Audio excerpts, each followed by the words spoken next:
4월에 기독교 영화인 아픈 만큼 사랑한다라는 다큐멘터리 영화가 개봉 예정이 있습니다.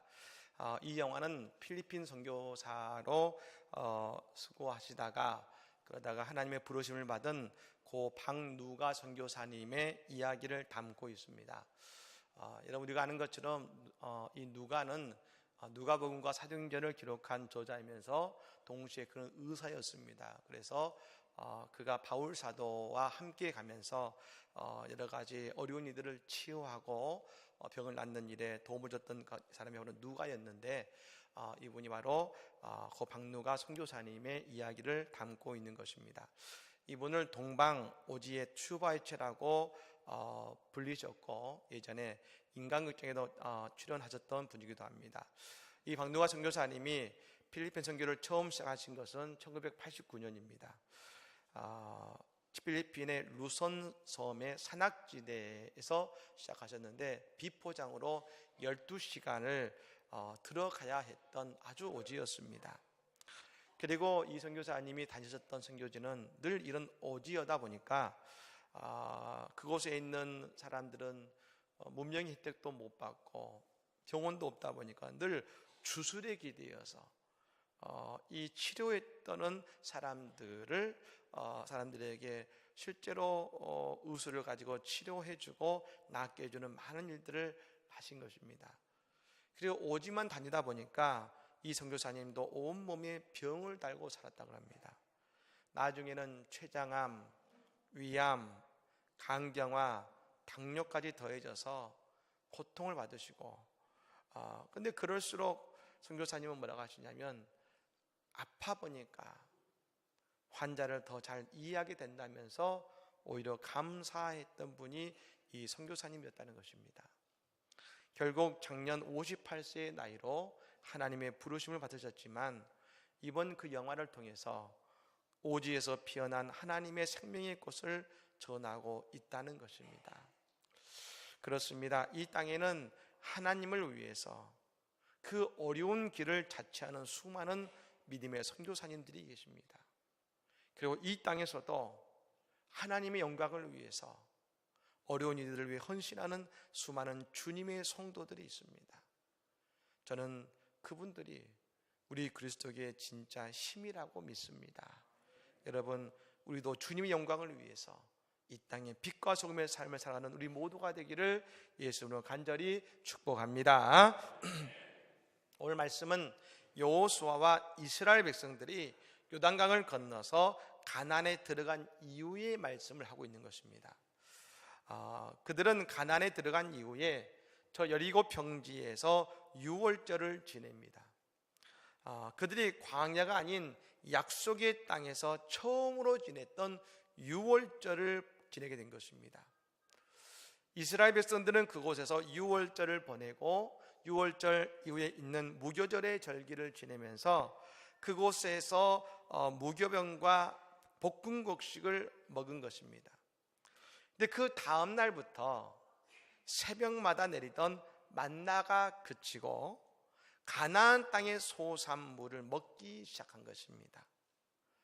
그리고 여전히 이제 그들은 여리고성을 향해 전진하는 가운데 오늘 하나님의 군대 대장을 여호수아가 만나는 장면을 우리에게 이야기하고 있는 것입니다. 여러분, 이스라엘 백성들의 신앙은 어떤 모습이었을까? 그게 두 가지의 모습으로 이야기할 수 있습니다. 하나는 광야 40년의 신앙, 즉 광야의 신앙이 있고 가나안에 들어간 이후의 신앙, 가나안의 신앙이 있는 것입니다. 근데 광야 40년의 신앙을 이렇게 이야기할 수 있습니다. 젖먹이의 신앙이라고 해서 이야기할 수 있는 것이죠. 갓난아기는 말입니다, 스스로 무언가를 먹을 수 없습니다. 씹지도 못합니다. 그래서 어머니가 젖을 먹여야 삽니다. 이 만나는 마치 하나님의 젖과 같았습니다. 그들은 아무것도 하지 않아도 하나님께서 그들에게 양식을 주어서 먹게 하셨습니다. 그런데 이제 광야 40년을 지낸 그들은 조금 그들의 신앙과 삶이 성숙이 된 것입니다. 그래서 이제 그들이 가나안에서는 스스로 수고를 해야 먹을 수 있는 자리로 그들이 들어간 것입니다. 여러분, 이것은 성도들의 신앙도 마찬가지인 것 같습니다. 우리가 처음 하나님을 믿고 예수를 믿을 때는 말입니다, 우리가 기도하면 막 부어주시고 기도하면 막 응답을 주신 줄로 믿습니다. 여러분, 지금 처음 믿음 느끼십니까? 하나님께 열심히 기도하시기 바랍니다. 하나님 다 응답하실 줄로 믿습니다. 우리가 뿌리지 않았는데도 하나님께서 먹게 하시고 채워주신다는 것이죠. 그렇다가 우리의 신앙이 성령 받고 성숙하게 되면 그때부터 우리는 내가 씨를 뿌리는 수고를 해야 되는 것입니다. 기도의 씨를 뿌리고 믿음의 수고의 씨를 뿌려야 됩니다.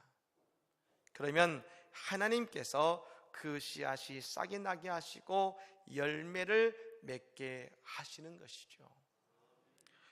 그래서 내가 처음 믿을 때 말입니다, 기도하면 쉽게 응답받고 하나님을 체험하는 그때의 신앙을 우리는 이렇게 이야기할 수 있습니다. 그것은 광야 신앙인 것입니다.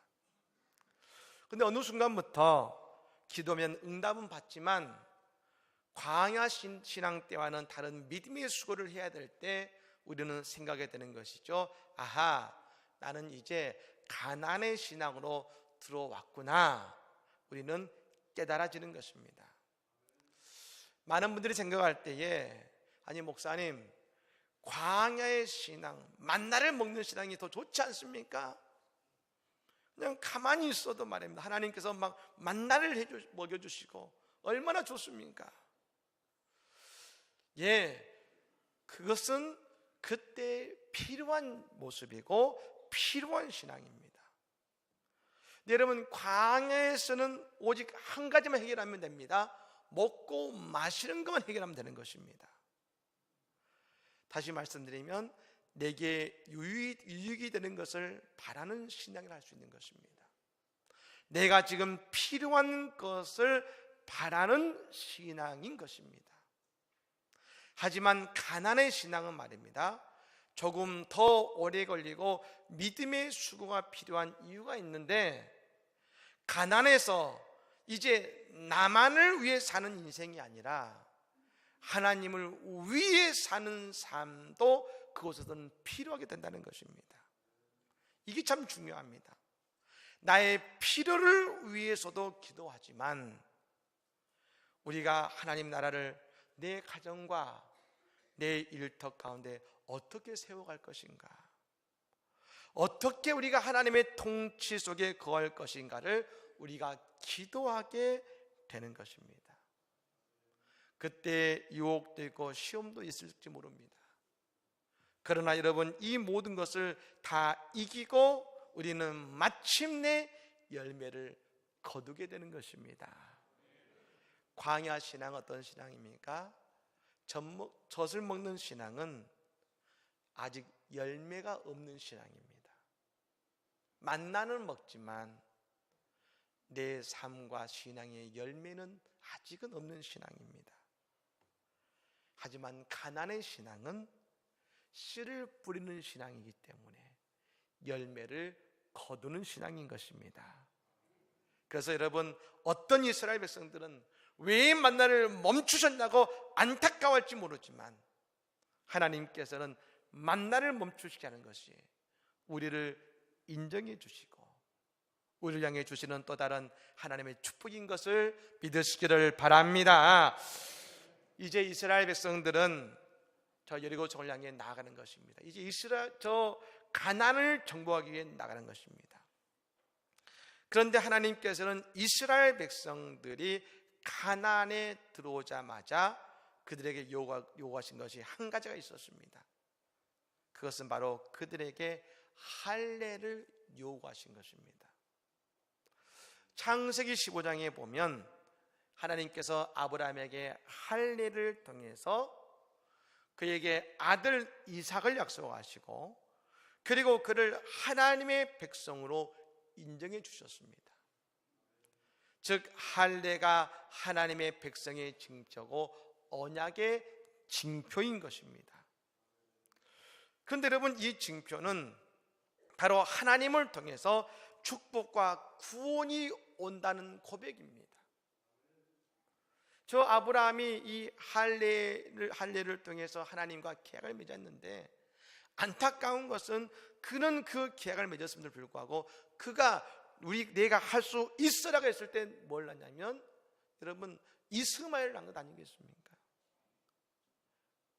축복은 누구에게 옵니까? 하나님께서부터 오는 것입니다. 구원도 하나님께서부터 오는 것입니다. 그 징표요 고백이 바로 할례인 것이지요. 그래서 이스라엘 백성들이 400년 동안 애굽에서 종노릇 할 때도 그들이 절대 놓치지 않았던 중요한 한 가지가 있었습니다. 우리는 할례 받은 민족이라는 자부심을 갖고 있었습니다. 저 모세의 어머니 요게벳이 모세가 태어났는데 너무 잘생겨서 3개월을 데리고 있었지 않습니까? 근데 그 울음소리가 너무 커가지고 어쩔 수 없이 갈대 상자에 담아가지고 나일 강가에 두었는데, 저 애굽의 공주가 그 갈대 상자를 발견해서 열어봤더니 한 아이가 있는 겁니다. 그 아이를 보자마자 공주가 말했습니다. 아하, 이 아이는 히브리인의 아이구나 라고 했습니다. 그 당시 애굽은 이 히브리 백성뿐 아니라 수많은 나라들의 사람들이 노예로 와 있었습니다. 그 당시에 패권국가 있던 이집트에서 많은 나라에서 노예를 데리고 와서 노예를 삼았는데, 근데 그 많은 민족 가운데서 어떻게 단번에 이 아이는 히브리인의 아이구나 알았을까요? 그것은 그 아이가 할례 받은 것을 보고서 알 수 있던 것입니다. 그런 그들이 광야 40년 동안 할례를 행하지 않았습니다. 그리고 이제 가나안에 들어온 이후에 하나님께서는 그들에게 할례 받을 것을 요구하셨습니다. 왜요? 언약의 땅은 언약의 백성이 들어가는 것인데, 언약의 백성이라는 증거는 그들의 몸이 있어야 되는 것인데, 아직 그들에게는 할례의 증거가 없으니까 하나님께서 할례받게 함을 통해서 언약의 백성으로 그 몸에 증거 삼아 주시고 언약의 땅에 들어오게 하신 것입니다. 사랑하는 여러분, 우리도 영적인 할례를 받은 사람들입니다. 골로새서 2장 11절 말씀에 바울은 이렇게 말합니다. 또 그 안에서 너희가 손으로 하지 아니한 할례를 받았으니 곧 육의 몸을 벗은 것이요 그리스도의 할례니라 하겠습니다. 우리는 예수의 십자가를 통해서 영적인 할례를 받았음을 믿으시기를 바랍니다. 그럼 우리도 예수 안에서 구원의 백성이요 언약의 백성인 것입니다. 우리의 심령과 영혼 속에는 예수의 십자가가 구원의 표징이 된 것 아니겠습니까? 우리도 영적인 할례를 받은 구원의 백성이요 언약의 백성인 것입니다. 그런데 여러분, 실상 이 할례를 받긴 했지만 이것이 그들에게는 참 어려운 일이었습니다. 왜냐? 지금 이들은 여리고성에 전쟁을 하러 가는 중입니다. 근데 전쟁을 해야 되는 사람들이, 그 남자들이 할례를 받았으니 제대로 싸울 수 없지 않겠습니까? 그 이스라엘 백성들이 여리고를 향해 갑니다. 가는 도중에 그 오늘 본문에 보면 여호와의 군대 대장을 만납니다. 그때 그 대장을 만났던 여호수아가 나가서 묻습니다. 너는 우리를 위하느냐 우리의 적들을 위하느냐? 우리가 볼 때 조금 생뚱맞은 질문일 수 있습니다만 사실 이 질문이 대단히 중요한 질문입니다. 왜냐하면 이 질문에는 우리의 신앙의 모습이 담겼기 때문에 그런 것입니다. 이 질문은 다른 말로 하면 이것입니다. 너는 우리한테 이익이 되는 사람이냐 손해가 되는 사람이냐 묻는 것이죠. 이 질문이 오늘 우리에게는 어떻게 다가올 수 있습니까? 내가 살아가는데 하나님이 내게 유익이 됩니까? 유익이 되지 않습니까? 라는 물음과 같은 것입니다. 우리가 살 때, 힘들 때 말입니다.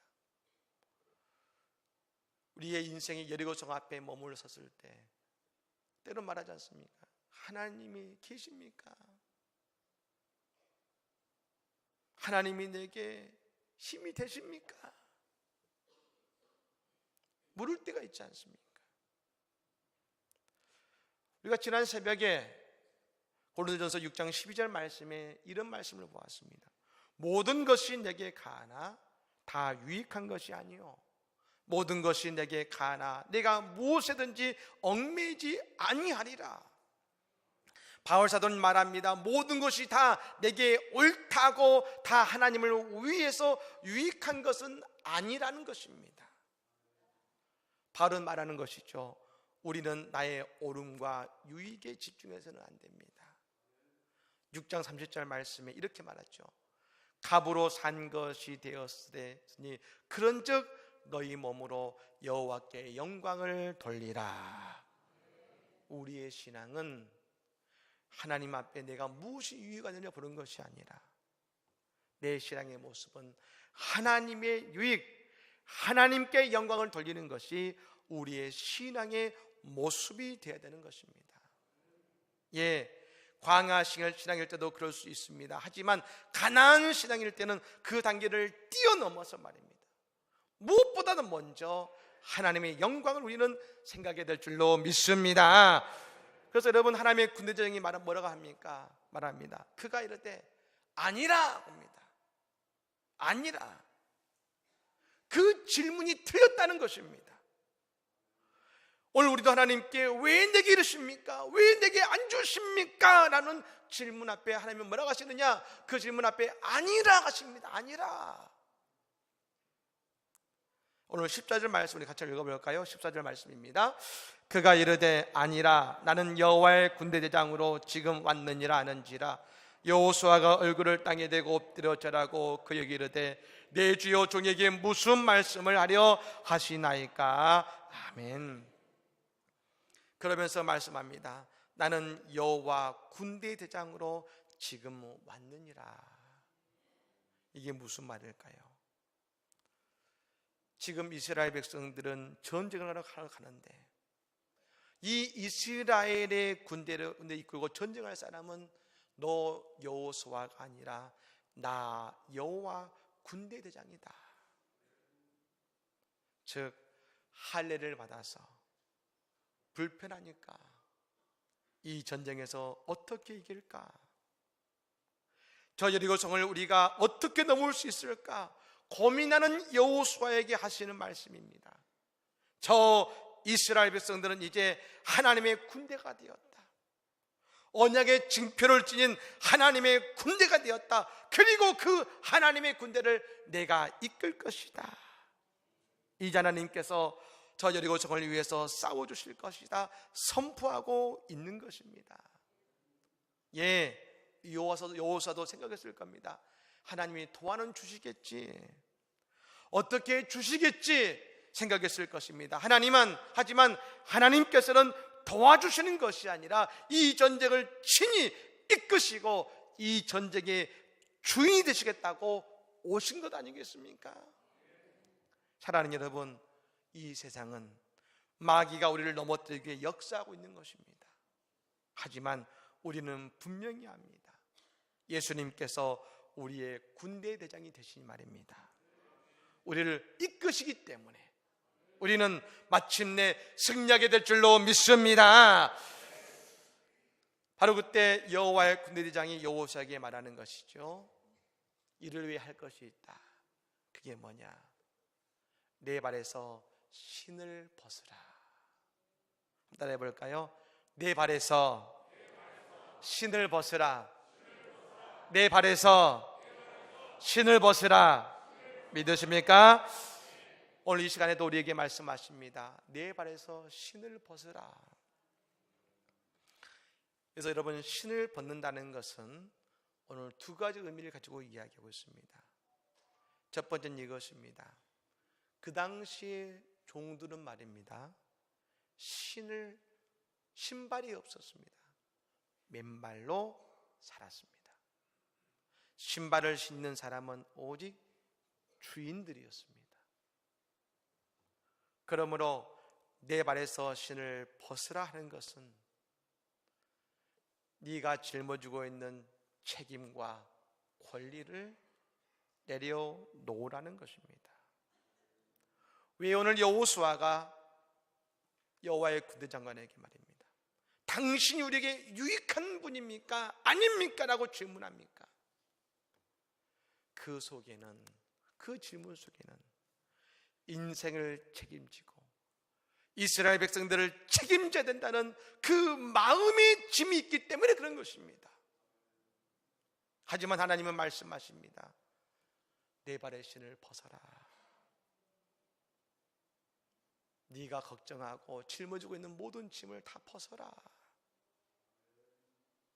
이 말씀을 예수님 이렇게 말씀하셨지 않습니까? 수고하고 무거운 짐진 자들아 다 내게로 오라. 내가 너희를 쉬게 하리라. 그렇습니다. 하나님께서는 여호수아에게 그 권리와 책임을 내려놓고 오직 하나님과 함께 나아가라고 하고 계십니다. 왜요? 그 내려놓은 권리와 책임을 하나님이 모두 책임지시고 짊어지시겠다는 것입니다.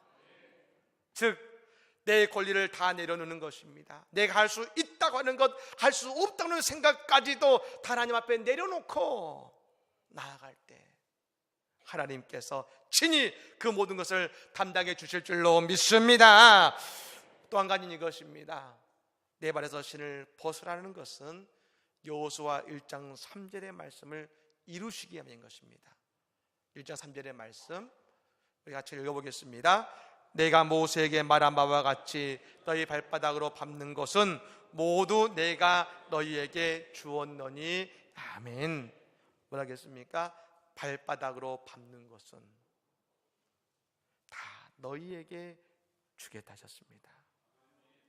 그 땅을 얻기 위해서는 내 인생에 내 존재의 신을 벗어야 되는 것입니다.